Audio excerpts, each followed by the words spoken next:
Welcome back, everyone. Today we're doing a deep dive into something pretty significant.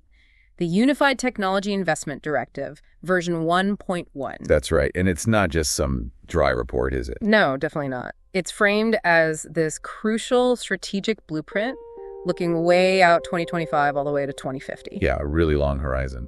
And the core idea, as I understand it, is to proactively pick out these high potential technologies to guide where the big money goes, the capital allocation. Right. And the goal isn't just financial return, though. That's obviously important. Exactly. It's also about getting significant strategic value alongside that. Things like long-term economic health, societal well-being, national security. It's a much broader picture. It mentions this context of profound uncertainty and these dual forces of digital and green transformation. Which is really the crux of it, isn't it? The old ways just don't cut it anymore. Yeah, it explicitly says short-term planning and reactive decision-making are no longer adequate. Absolutely.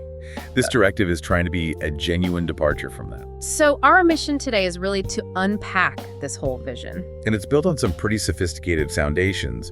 It talks about robust methodological frameworks. Okay. Synthesizing things like strategic foresight, advanced economic modeling, even systems theory. Right. So less gut feeling, more structured analysis. Precisely.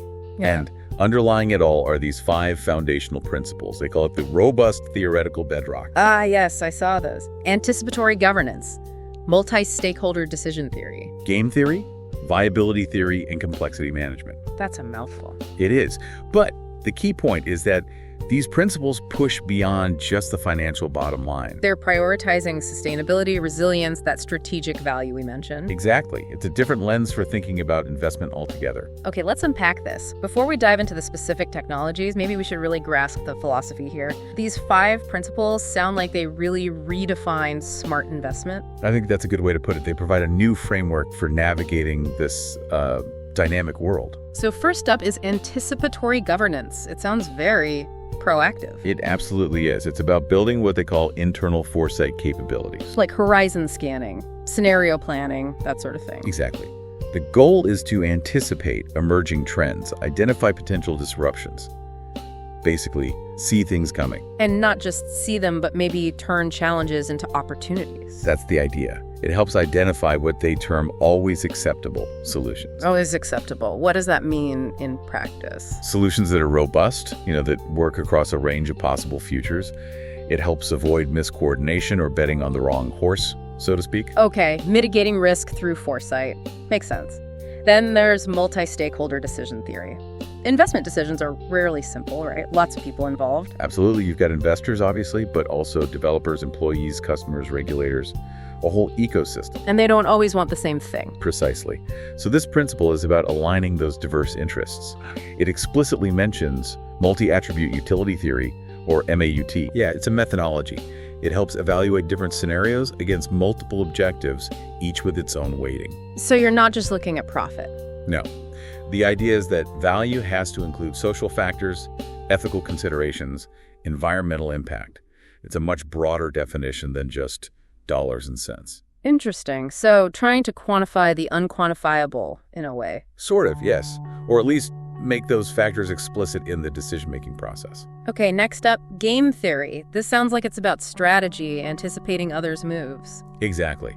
It analyzes how decisions interact when multiple actors are involved, whether they're competing or cooperating. Can you give an example? Well, think about coordination games. Sometimes the new technology only takes off if several companies invest simultaneously. To create the necessary demand or infrastructure? Precisely, like electric vehicle charging networks, maybe.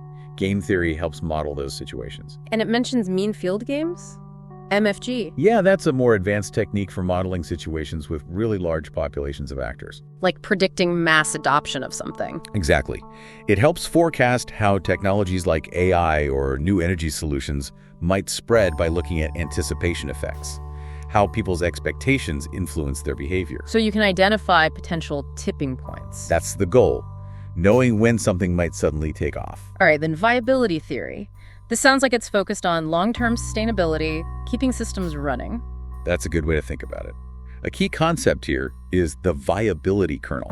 The viability kernel. Okay, what's that? It basically defines the set of all possible starting conditions, initial states from which a system can keep operating indefinitely without breaking its constraints. So it's about staying within safe boundaries. Exactly. Ensuring long-term resilience and crucially avoiding catastrophic system collapse. How does that differ from, say, optimal control theory? Isn't that also about managing systems? It's a subtle but important difference. Optimal control often aims for the single best outcome, which might be brittle. Viability theory focuses more on satisficing outcomes. Satisficing, meaning good enough. Good enough and robust, yes. Solutions that meet all the constraints and keep the system viable over long haul, even if they aren't mathematically optimal in a narrow sense. And that's especially relevant for certain technologies. Definitely. Things that are very resource intensive or have a big environmental footprint, you need to ensure they can operate sustainably for decades. Okay, the last principle, complexity management and entropy optimization. We're definitely dealing with complexity and data overload these days. Absolutely. Deploying many of these advanced technologies involves just huge levels of complexity, uncertainty, dynamic behavior. So how does this principle help? It provides a framework to systematically, manage that complexity. It uses the concept of entropy. Entropy, usually defined as disorder or randomness. Right. Here, it's used as a kind of metric for system inefficiency or disorder.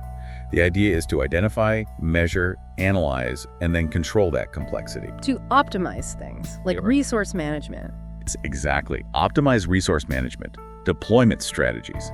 It cites the example of entropy schedulers in cloud computing. What do? They help allocate computing resources more efficiently to reduce costs and improve response times by essentially managing the system's entropy. So the big shift here is from just reacting to problems to proactively avoiding complexity where possible. It's about building more manageable, predictable systems from the outset. Okay, that gives us a really solid grounding in the philosophy. Now this is where it gets really interesting. The directive doesn't just stop at principles, it identifies specific technology clusters that are expected to have a huge impact between now and 2050. Yeah, this is the actionable part, where the strategy meets the technology. And it groups them into these broad clusters. Let's start with what it calls the vanguard. Advanced artificial intelligence and computing paradigms. Right. AI is seen as absolutely foundational here. A foundational enabler across diverse domains, I think was the phrase. It's not just one thing, it permeates everything else. Exactly. And the first area under that umbrella is agentic AI and autonomous systems. So AI that can act on its own? Pretty much. Yeah. Systems that can autonomously plan, execute complex tasks, and adapt to changing situations without needing constant human intervention. Self-driving cars are an obvious example, but it's broader than that. Much broader. Think multi-agent systems for complex tasks, like supply chain optimization or demand forecasting, where different AI agents coordinate. Wow. Are there projections for how quickly this will be adopted? There are. The directive cites estimates like 60% of companies adopting some form by 2025, maybe rising to 80% by 2027. That's incredibly fast.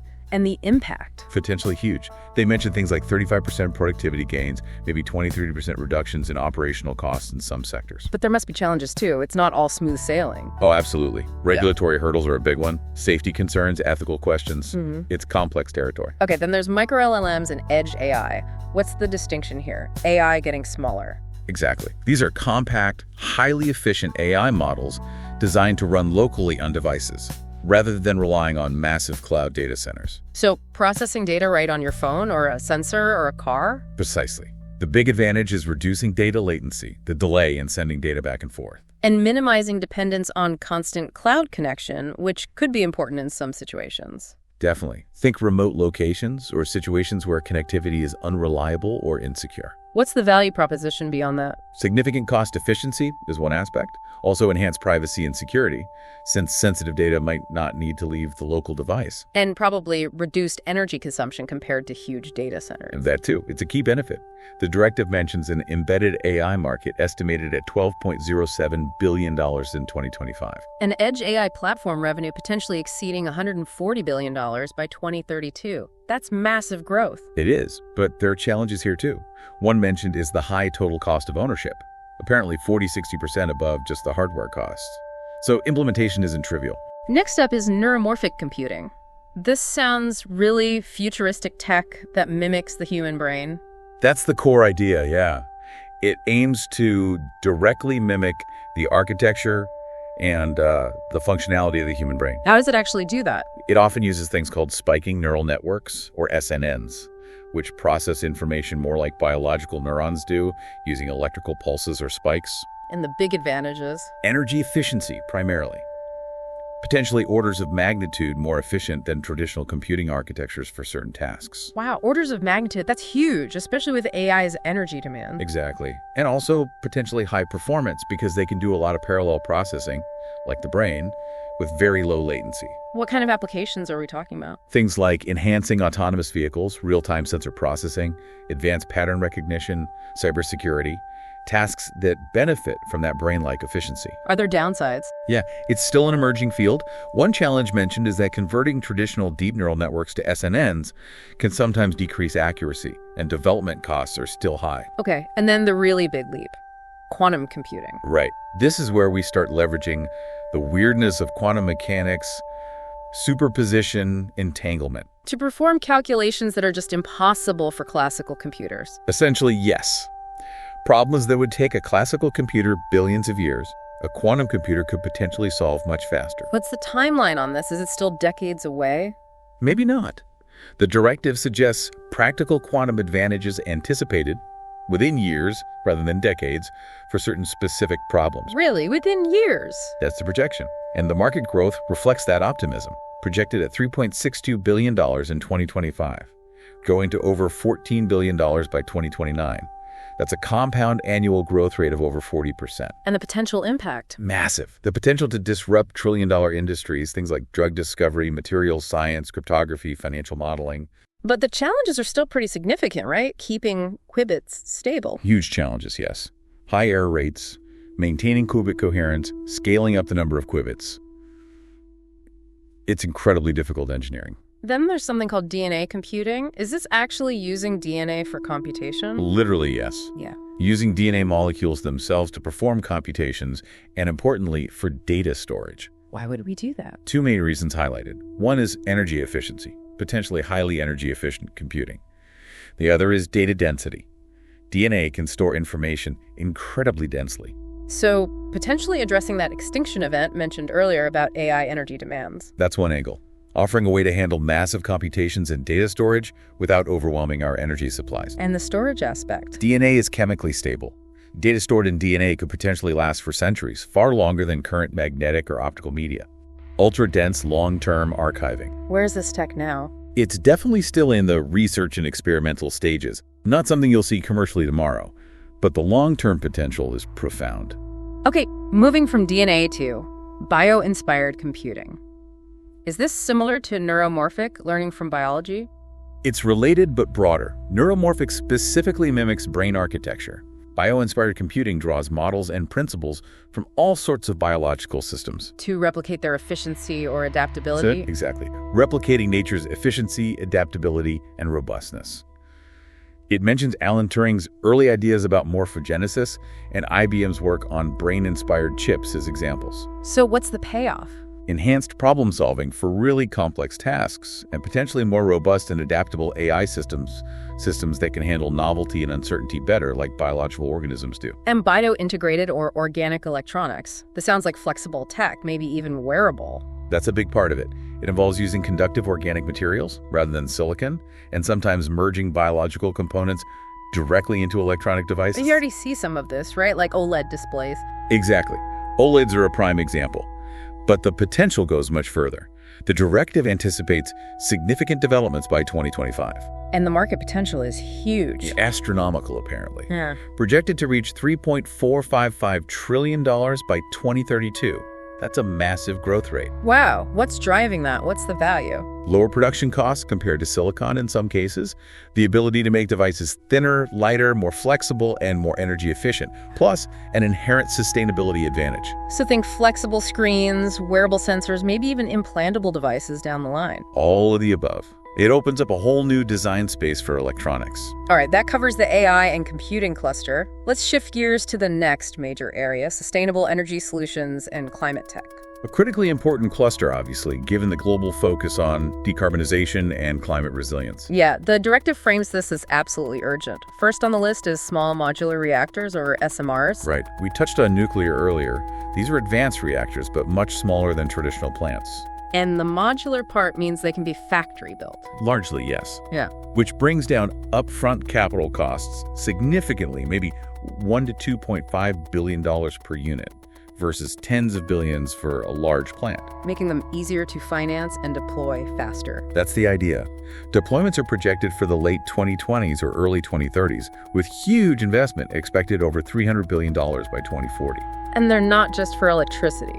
No, they can also provide high-temperature heat for industrial processes or desalination, making them quite versatile. What are the hurdles? Still nuclear, so regulation must be complex. Definitely. Complex financing and navigating the regulatory approvals are cited as the main challenges. Then we get really ambitious, distributed fusion microgrids. Is this the fusion energy dream finally getting real? Well, it's certainly getting a lot of investment and attention.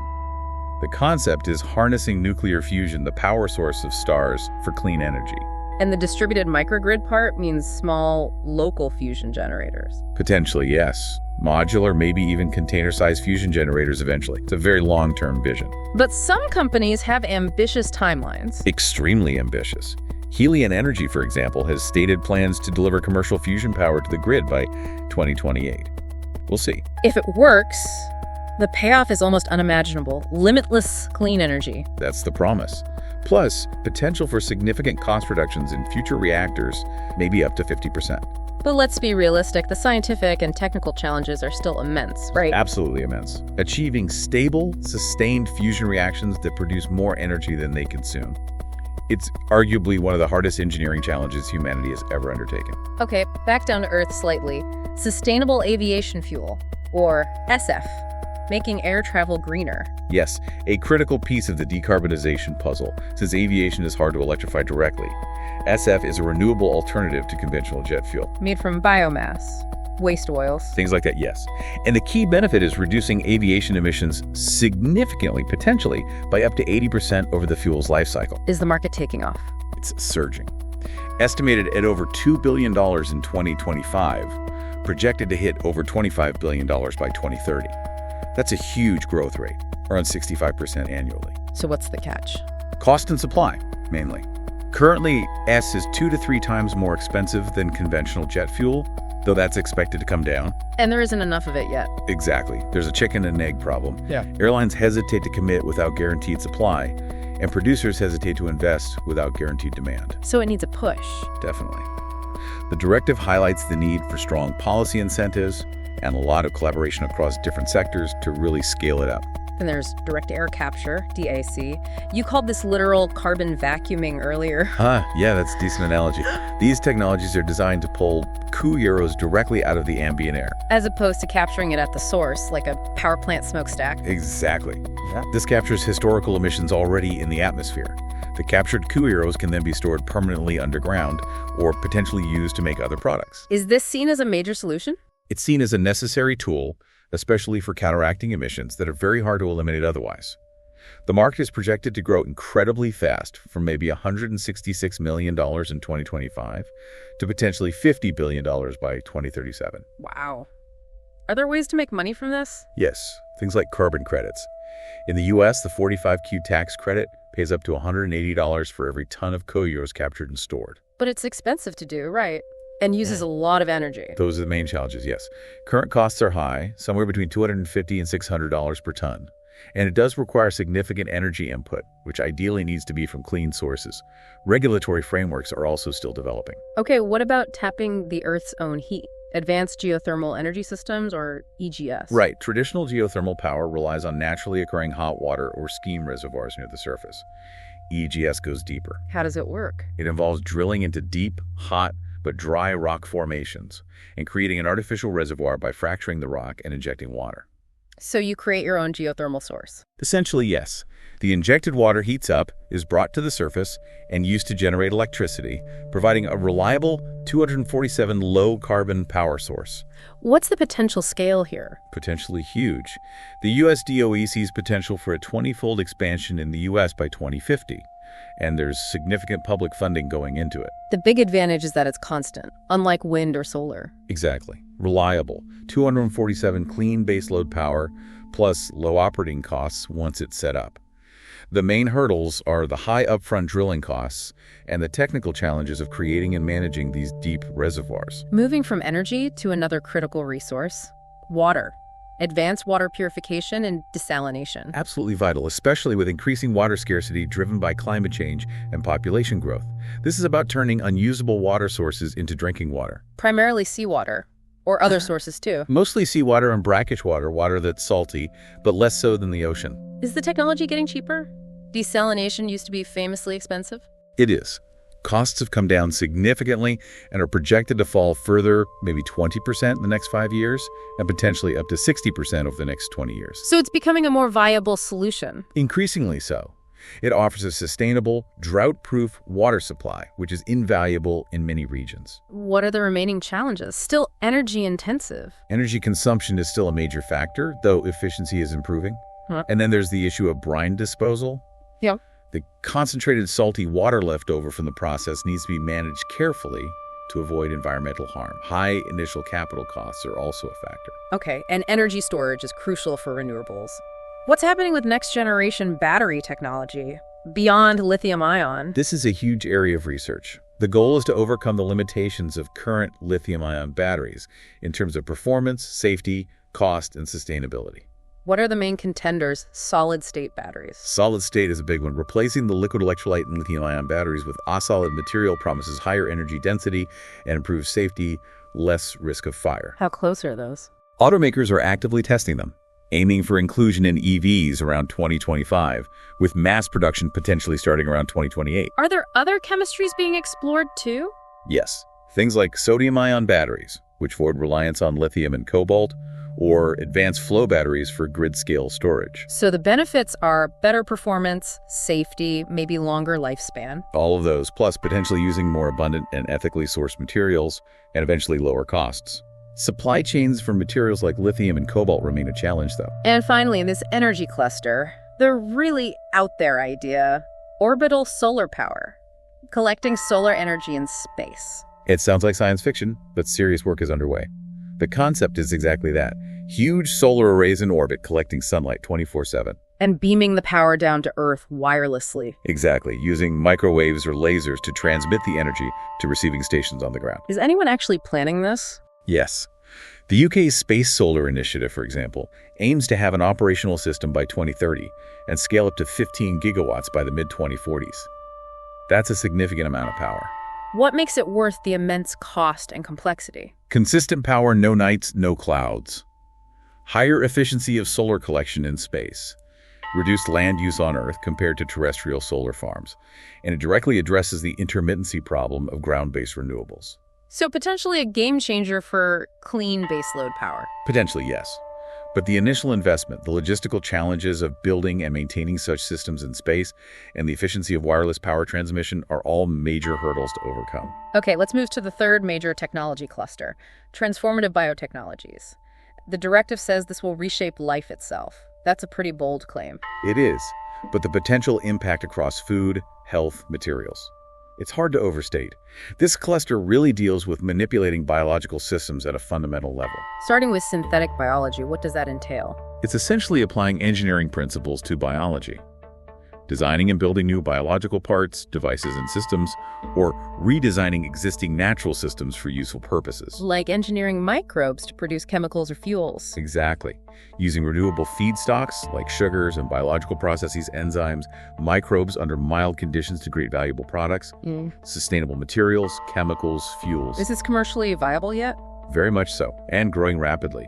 The market is projected to hit $22 billion in 2025 and potentially exceed $200 billion by 2037. That's a huge growth rate, over 20% annually. What are the main advantages driving that? Reduced waste and pollution compared to traditional chemical synthesis, using renewable resources, potentially creating novel materials with unique properties, and improving supply chain resilience by enabling localized production. Are there concerns, ethical issues? Absolutely. Anytime you're engineering life, there are ethical concerns about potential misuse or unintended consequences, like the accidental release of engineered organisms. That's a major area of discussion and governance. Okay, then there's CRISPR for agriculture. We hear a lot about CRISPR gene editing. How is it being applied to food? It allows for very precise genetic modifications in crops and livestock to introduce desirable traits, much more targeted than older genetic modification techniques. What kind of traits? Things like increased resistance to pests, diseases, or drought, reducing the need for fertilizers or pesticides, improving yields, even enhancing nutritional content like vitamins or proteins. How widespread is this becoming? Adoption is happening quickly. The directive cites estimates that 30% of U.S. farms might be using CRISPR-modified crops or traits by 2025. So the value is more resilient, more productive, maybe healthier food, produced more sustainably. That's the promise, yes. Making agriculture more efficient and less resource-intensive. And AI is intersecting with biotech too, specifically in AI-driven drug discovery platforms, speeding up the search for new medicines. Massively speeding it up. AI and machine learning algorithms can analyze vast amounts of biological and chemical data to identify potential drug targets, predict how molecules might interact, and even design novel drug candidates. How much faster are we talking? Potentially cutting the traditional drug development timeline, which can be 10 to 15 years, down to maybe 3 to 5 years in some cases. That's incredible. What's the market look like? Growing fast. Projected around $318 million in 2025, but with a very strong growth rate, nearly 27.5% annually. So the value is faster development, but also maybe better drugs. Yes, potentially cutting failure rates in clinical trials by identifying more promising candidates earlier, reducing development costs, and importantly, enabling more personalized medicine by tailoring drugs to specific patient profiles based on genetic or other data. And sticking with CRISPR, there are also CRISPR-based therapeutic applications, using it directly to treat diseases in people. Exactly. Applying that precise gene editing capability within living organisms to correct genetic defects that cause diseases, or to engineer immune cells to fight cancer, or even combat infectious diseases. Has this actually reached patients yet? Yes, the first CRISPR-based therapy, called Casgevy for sickle cell disease and beta thalassemia, was approved in late 2023, and the directive mentions 50 active clinical trial sites already treating patients with various CRISPR therapies. So the potential here is enormous. Curative treatments for genetic disorders. That's the hope. The potential for actual cures, rather than just managing symptoms, for many debilitating genetic diseases. And also highly personalized therapies targeting the specific genetic basis of a patient's illness. Okay, shifting back to food production. Sustainable vertical farming, growing crops indoors, stacked up. Precisely. Cultivating crops in vertically stacked layers, often hydroponically or aeroponically, within highly controlled indoor environments. Why do this instead of traditional farming? Several reasons. Massive water savings, potentially 90–95% less water used. Minimal land footprint, allowing farms to be located in or near cities. This reduces transportation distances and carbon emissions. And you can grow year-round, regardless of climate. Yes, local, consistent, year-round production of fresh produce like leafy greens, herbs, and some fruits. What's the market traction? Significant growth, expected to reach over $21 billion globally by 2029. Are there significant drawbacks? The main ones are the high initial setup costs for the facilities and the high energy consumption, particularly for artificial lighting. Making the energy source clean is key to its sustainability. And the other future food source mentioned is cellular agriculture, lab-grown meat. Right. This involves taking animal cells, muscle cells, fat cells, and growing them in cultivators or bioreactors to produce actual meat tissue without raising and slaughtering animals. Is this commercially available? It's just starting to be. The first product made for consumption was back in 2013. Initial limited sales started in the U.S. in 2023, primarily to restaurants. Retail launches are anticipated in places like Europe around 2025. What's the driving value proposition here? Primarily environmental benefits, potentially much lower land use, water use, and feed requirements compared to conventional livestock farming, and lower greenhouse gas emissions. And ethical considerations, avoiding animal slaughter. That's a major factor for many consumers and producers. Plus, potentially reduced risk of foodborne illnesses or contamination associated with slaughterhouses. Cost is still a major hurdle, but expected to decrease significantly with scale. The directive also briefly touches on a couple of other broad clusters: smart environments and IoT, and space and frontier technologies. Let's quickly cover those. What defines smart environments? It's about embedding technology seamlessly into our surroundings. Think sensors, processors, actuators, all working together unobtrusively to create context-aware, autonomous experiences. So environments that anticipate our needs. That's the vision. It mentions embedded ambient AI substrates. Yeah. Basically the underlying tech layer for this. Driven by things like edge AI and neuromorphic computing we discussed earlier. Exactly, enabling seamless connectivity, intuitive interactions, and energy efficiency. The market for this embedded AI is estimated around $37 billion in 2025. And holographic displays fit in here too, creating 3D images without glasses. Yes, seen as a way to create more immersive and interactive content, whether for collaboration, entertainment, or retail. A market expected to reach $32 billion by 2034. What about smart textiles and e-textiles, clothes with embedded electronics? Yeah, fabrics that can sense, react, and interact. Applications range from health monitoring, tracking vitals through your shirt, to adaptive clothing that changes properties, even military uses. Market predicted around $6.6 billion by 2026. And neuroprosthetics and advanced BCI's brain-computer interfaces. That sounds intense. It is. These are systems enabling direct communication between the brain and external devices. Huge potential for restoring motor function or communication for people with paralysis or other conditions. But also potentially for enhancing abilities. That's the frontier aspect. It enables new forms of human-computer interaction. The addressable market just for invasive BCIs is estimated at over $168 billion in 2025. And the last one mentioned is space resource utilization, mining the moon or asteroids. Pretty much. The extraction and processing of resources, water ice, minerals, metals from celestial bodies like the moon, Mars, or asteroids. Why is that important? Primarily to support future space missions making propellant from lunar water ice, for example, reduces the need to launch everything from Earth. It improves mission sustainability and could drastically cut costs for long-duration space exploration or settlement.